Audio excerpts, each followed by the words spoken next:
I keep setting these boundaries and you keep ignoring them. How long are these boundaries going to stay in place? I feel like I'm in jail. Does this sound familiar to you?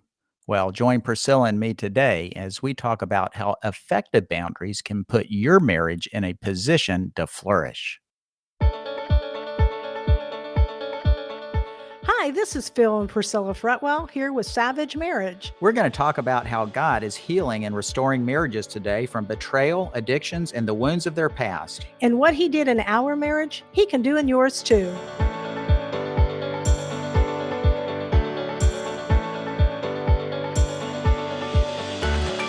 There have been times when I have been in a study that I had the opportunity to share our story with women. And they are actually taken back by our story. And eventually somebody will come up to me and ask me if I have placed boundaries on you. Yeah, because I certainly would look like a guy that needed a bunch of boundaries. You did. So not a surprise question. No, it's not. And I usually tell them that we both have boundaries on ourselves. So not on each other. So that's probably counterintuitive to them at this point. It is counterintuitive because when we started this journey of healing, humility played a big part in our marriage. It did. And I'm reminded of that verse that says, clothe yourself with humility, one towards another. Yeah. Humble yourself under the mighty hand of God. You know, it took both of us coming to the feet of Jesus and saying, what is it that we need to do to resolve these issues in our life? And so boundaries came up. It did. And we've seen this term, I think, misused quite a bit with couples we work with. Yes, it's more of a power thing that people want to put boundaries on each other. And it's usually the discussion or the complaint, I should say, from one spouse is, I've placed a bunch of boundaries on my husband and he keeps blowing past all these and disregarding them. Right. Why doesn't he do what he's supposed to do? And it creates frustration and anxiety. But, you know, it shouldn't be a surprise, right? Because even from a spiritual standpoint, we knew that the law, the Old Testament law, created this sense that I want to disregard it. I want to break it. Whenever the law comes in, now sin becomes alive. And after Jesus did his work on the cross, there is no law. Right. That did away with the law. And now we work through grace and mercy and all these other things. And that's really what this idea of boundary should engender, that it's a boundary that I come to you and set for myself, because out of humility, I see what I need to do. So this is part 2 of our podcast on control. And we're going to deal with boundaries because this looks like a topic that we need to spend some time on. So today we're going to talk to you about 5 key principles that we have used in our marriage for the past 5.5 years. So what's the first principle? The first principle is you set boundaries on yourself, not on your spouse. Yeah, so this one is counterintuitive to many people as they think here, because certainly this is a boundary I set on somebody else so they don't harm me, right? Right. But if we go back and we're walking in humility, we don't mind setting a boundary on ourselves. That's right. And then you don't feel like you're in jail, right? Because you're doing out of humility and out of love. And it also ties into the fruits of the Spirit, that is self-control and not other control. And that's really where we're trying to drive to on this. Yeah, because when you are other control, you actually feel like you're in a prison and I'm gonna get out of here. And you call your spouse a tyrant. That's right. Or other names. Or other names too. But, you know, in doing this, if we're going to set boundaries for ourselves, it's important to know how our behaviors have affected our spouse and how it's made them feel. It's a big impact on the family itself, on the wife, the husband, the kids. The behavior and the pain that comes with that behavior puts people in despair almost. So the only reason I'm going to be willing to do that is if I see the pain and the impact of my actions in your life, our kids' lives, our family lives, or something like that. Yeah. It's important to share how these behaviors have affected you, your soul, how it has made you feel. In our situation, that happened a lot, right? You came to me and you talked about this a lot, which really brings us to principle number 2, that I should set boundaries so that I will no longer harm my marriage. And that's what happened to us. Whenever I started seeing the impact that my behaviors were having on our marriage, I said, wow, I cannot continue to create this much pain for Priscilla. You came up to me and you shared what God had impressed you in your heart. Mhm. These are the things that I need to stop. Well, I remember asking you the question, what can I do to help make you feel safe? And here are some things I've thought about Right. because I knew I had hurt you, right? And this Yes. couldn't continue on. So I felt obligated to come to you and say, here are some things I've thought about. And I took all my social media off my phone because I didn't want to spend so much time on media. You didn't go to spas anymore. You said, I'm not going to a spa. Right. Even a legitimate spa. Right. Right. Yeah. I couldn't do that any longer. I did put some filters on my computers and phones just so there would be kind of a layer of protection there on things that were going on.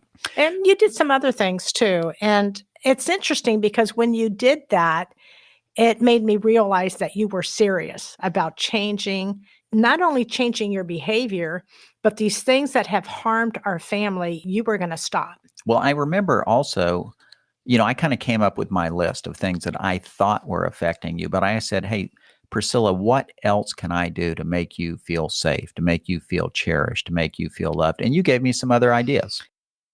This created some challenges for us. And one was you traveling, because that caused me to be fearful, kind of almost in a panic. Oh my goodness, he's traveling. What's going to happen? Well, it was a tough one because my job demanded that I do some travel all over the place. And so what you did is interesting. You didn't come and say, Phil, you can't travel anymore. You didn't lay down the law. You just said, this makes me uncomfortable. It makes me fearful. It doesn't make me feel safe.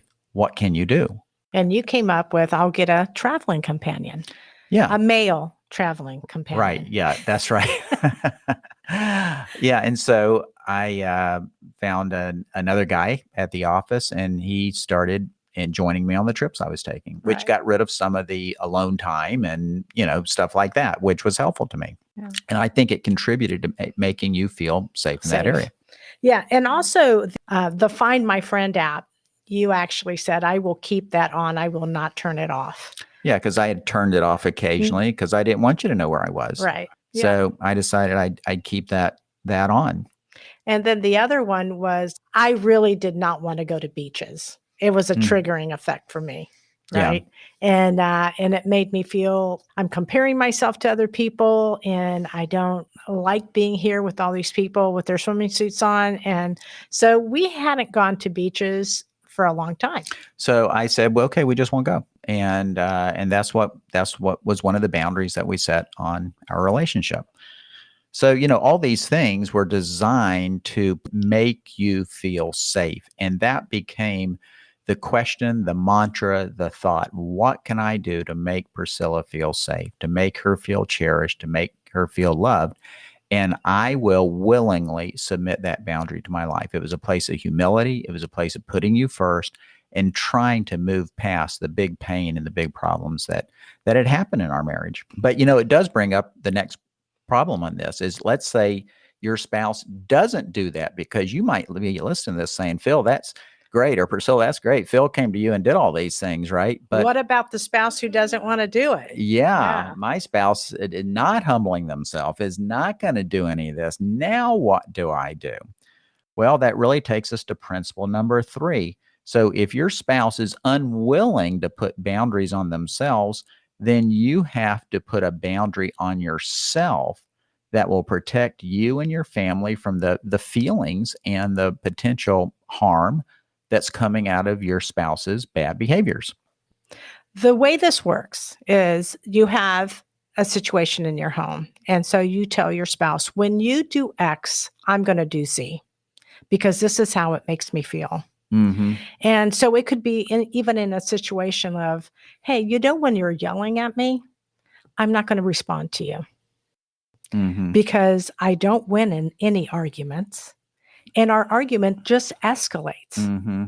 And I feel like I'm a nobody. I feel like I'm nothing. Or let's say your behavior you're trying to get rid of is your spouse tells jokes about you and humiliates you in public crowds with your friends, and you're just tired of it. And so you're the ongoing joke. You are the butt of the joke all the time with your friends, right? You say, hey, I don't like that. And from now on, when you humiliate me in a group of our friends, I'm going to leave and I'm going to go home because your humiliation makes me feel worthless, like you don't care, like I'm the butt of the joke, and everybody is laughing at me. And I don't want to live like that anymore. And yeah, that's going to create some pain. Some pain and some discomfort for the spouse that's left behind. But, in all honesty, it's painful to tell the party why your wife is leaving. She's leaving because I just humiliated her. It's important to differentiate out between pain and harm. Boundaries will create some short-term pain in situations, but they are designed to not harm your marriage, but to help it. And so in that situation that we talked about here, let's say one spouse leaves, the marriage is not harmed. The spouse that has remained has certainly got some pain, but it's designed so that the marriage as a whole will flourish moving forward. Which is principle number 4, is boundaries should help your marriage flourish. Yeah. And so that's really what the goal of all this stuff is that these boundaries we put in place, may have some short-term pain, but it's designed to position the marriage so that it can flourish going forward. One of those things that really kills a marriage, I think, is a spouse using the word divorce. If you do this, I'm getting a divorce. So it brings up a question, is divorce a boundary? No, it's not. It's a killer. It's a killer because it doesn't position the marriage to flourish. It ends the marriage. It gives you a sense of power, but it's a false sense of power because you usually say it in a very emotional state. Yes, that's true. And it really doesn't do anything for the marriage. Well, that brings us to principle number 5, is you can't deal with these boundaries in an emotional state. Right. You have to be actually a cool head. And I've heard someone say you have to detach yourself from the situation emotionally. And you also almost have to be a gray rock with no emotion and be able to tell the spouse, this is how you have made me feel in these situations. And I don't want to live like this anymore. So when you do X, this is what I'm going to do. I'm going to walk away. I'm going to be silent. Or, hey, I'm going to take, when you're doing this behavior, I'm going to take the kids and I will return when I feel safe. Right. Well, it's, I think in situations like this, and when we think about these boundaries, they can't be delivered as an ultimatum as part of an argument. Right. Which I wish we could somehow figure out how many boundaries come from that. I bet a lot do, right? Yeah. When we're trying to control somebody else. It's a desperation. It is. People do it in desperation. This needs to get fixed. How can I do this? Yeah. And most of the time, they're delivered still focused on the other spouse, right? Like in terms of, let's say, the humiliation thing. If you humiliate me again, I'm going to divorce you. Instead of just saying, when you do this, I'm going to do X. So there's a slight subtlety in the language here, right? It's not saying you need to stop doing that or X. It's just saying, hey, when you do that, this is what I'm doing. You can keep doing it, but when you do it, this is what I'm going to do, right? There's a subtlety there that works differently than saying you have to stop doing all this stuff. And also it gives you a sense of power, but it's not the power over your spouse. It's the power over you. Right. You will no longer be harmed or have to deal with this stuff like that. But, in doing this, what it does is it requires you to go back to some of these situations after the argument's over. And people hate doing that, right? Because they rather forget and wait till the next blow up. Yeah, because the blow up has still got some pain associated with it, some emotional anxiety.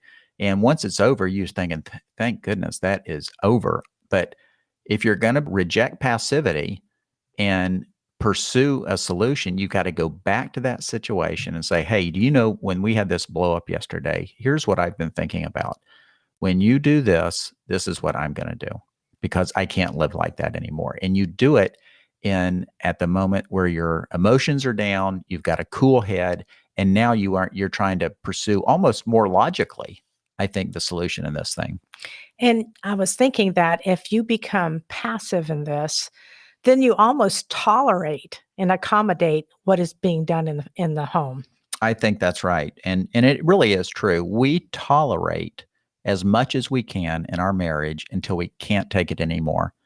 And what we're suggesting is that the toleration, the accommodation that you provide of bad behaviors in your marriage are actually enabling the bad behaviors.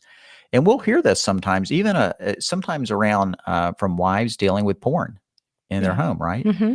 I knew that he has been using porn for 20 years, but I just accommodated it. It has hurt me, but I've never decided to take a stand on it. And so as a result, by not taking a stand on it, you enabled it. And so that's what we see happening many times in these situations. So for us, boundaries have changed over time. Sometimes we think we put boundaries down and they're going to last forever. And I don't believe they do. I think we work through our boundaries. We work through situations in our marriage that are Painful or need help. painful, right? Or need help. And we say, okay, we've gone through that. So it's not going to be something that we have to keep doing. So for us, our boundaries have changed from 5.5 years ago. Mm-hmm. And there are things that we have worked through, and even like going to the beach. We finally get to go to the beach 5.5 years later. Woohoo! And so it is always evolving and changing. And even as we walk in this journey of healing, we come up with new boundaries. Yeah, because our behaviors change, our things that we do. I might discover something else, or you share with me some other way that I'm offending you. It's not about the past, but it's something about the current. Yeah. And so I need to make a switch in that. But, one thing we do want to bring out is just dealing with the behavior might not get to the root of the problem. And there can be a sense sometimes in this whole topic around boundaries that the whole problem is in the behavior. And there is problems in behaviors, but we always have to look back and say our behaviors are really just a fruit of a deeper root in our life. There's something else.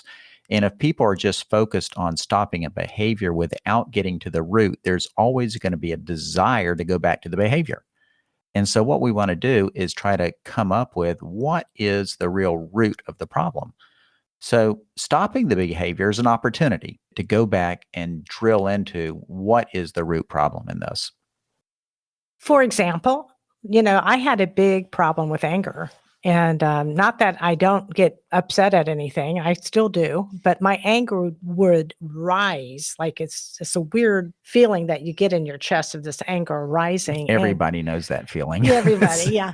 And, so that was a root. Like I had to go find out where the root of this anger was. And, God, when you come before the Lord and you say, Lord, where does this come from? You know all things. Mm-hmm. He will show you. Yeah. He is so good about that. And the same thing with your porn. Like, what was the root of all that? Yeah. Yeah. Being able to trace it back Right. to some of the trauma and the stuff that happened in my childhood, it helps deal with the desire versus just the behavior. Yeah. Yeah. So all these things on boundaries, I think, are key parts. They were key parts, I think, of our recovery, Priscilla, and us being able to move forward with some humility and this honesty back and forth with each other, but also to put us in a place where our marriage could do better. It could reconcile and be on really a foundation to flourish. We wanted to present this to you today, not because we've arrived and we're perfect and we got it all, these boundaries, and hey, look at us, we look good. No, this is something God has worked in our lives. We have seen how our marriage has flourished in it. Yes, and we think that it can be a key spot in your marriage that will give you hope for the future. This is Phil and Priscilla Fretwell. Thanks for listening. Our book, Savage Marriage: Triumph Over Betrayal and Sexual Addiction, is now available on Amazon. Follow us on Facebook and Instagram at Savage Marriage Ministries. Also, join our Savage Marriage community at savagemarriageministries.com. And remember, it's God who is at work in your savage adventure.